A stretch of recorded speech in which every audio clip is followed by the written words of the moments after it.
18 দিন মহাকাশের অন্ধকারে পৃথিবীতে ফিরে কি দেখলেন শুভাংশু? মহাকাশযান মাটিতে নয় জলে নামলো কেন? পিছনে কি রহস্য? হাজার হাজার কিমি গতির পর থামে কিভাবে গ্রেস? জানলে চমকে যাবেন।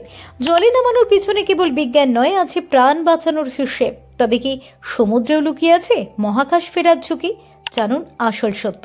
স্পেস এক্স এর গ্রেসে চেপে ফিরলেন শুভাংশু, কিন্তু কেন মহাকাশযান নামলো জলে?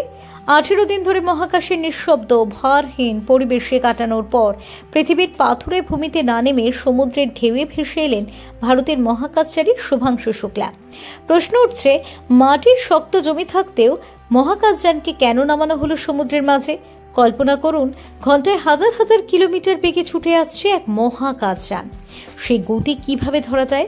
আর এই ধরা পড়ার পিছনে লুকিয়ে আছে এক অত্যন্ত সূক্ষ্ম বিজ্ঞান, যার নাম স্প্ল্যাশ ডাউন।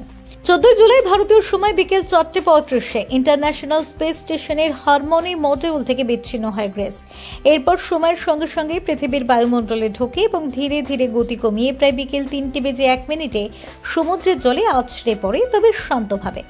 ক্যালিফোর্নিয়ার উপকূলের কাছে প্রশান্ত মহাসাগরের এই অবতরণ সম্পন্ন হয়। প্যারাশুট ও হিট শিল্ড ব্যবহারের ফলে স্পেস ক্যাপসুলের গতি তখন ছিল ঘন্টায় মাত্র 20 মাইলের মতো। কিন্তু প্রশ্ন থেকে যায়, জলেই কেন নামানো হয় মহাকাশযান? আসলে বায়ুমণ্ডলে প্রবেশের সময় হাই স্পিড ঘর্ষণ এত তাপ তৈরি করে যে তা সামলানো রীতিমতো কঠিন। হেডশিল্ড থাকলেও শেষ মুহূর্তে প্যারাসুটে ধীরে নামতে হয়। আর মাটির ওপর নামলে বিপদের সম্ভাবনা বেশি, কারণ পাথর, ঢালু জায়গা বা গাছপালা যে কোনো কিছুর সঙ্গে ধাক্কা লাগতে পারে।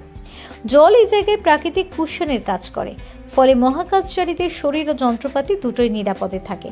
এমনকি সমুদ্রে অবতরণের ক্ষেত্রে জায়গার ঘাটতি নেই, ফলে হিসাব একটু এদিক ওদিক হলেও বিপদ নেই। নাসা এবং স্পেস এক্স তাই জলকেই বেছে নেয় বারবার। তবে অসুবিধাও রয়েছে। সমুদ্রের ঢেউ, আবহাওয়ার খারাপ অবস্থা কিংবা উদ্ধার বিলম্ব সবই চ্যালেঞ্জের। আগে একাধিক নৌবাহিনীর জাহাজ দরকার হতো ক্যাপসুল উদ্ধার করতে, খরচও হতো কোটি কোটি টাকা। তবুও যখন কথা আসে প্রাণ বাঁচানোর, তখন বিজ্ঞান খোঁজে সবচেয়ে নিরাপদ পথ।